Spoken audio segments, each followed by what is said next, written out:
అందరికీ నమస్తే. అందరూ బాగున్నారా? ఇంకా నా చెట్లు ఖరాబ్ చేయడానికైతే మా సోనిగాడు చెట్లలో కూసుంటుంది. ఈ మధ్య మస్తు సతాయిస్తుందబ్బా.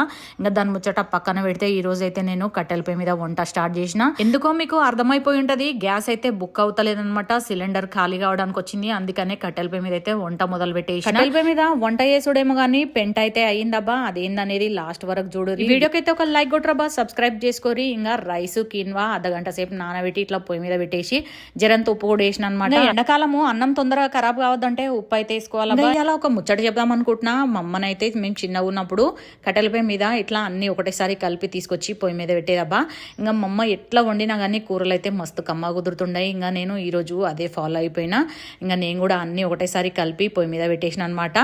దేనికి చేస్తున్నా అంటే ఇది పులిహోర కలుపుదామని చేస్తున్నా. ఇంకా టిఫిన్ అయితే ఏం చేయలేదు, అన్నం వండేసి పులిహోర చేస్తున్నా అనమాట. ఇక్కడనే నేను పప్పులా కాలేసేసిన.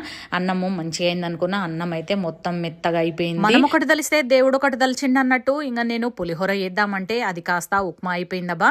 ఈ వీడియో నచ్చితే లైక్ కొట్టరి. Thanks for watching. బాయ్.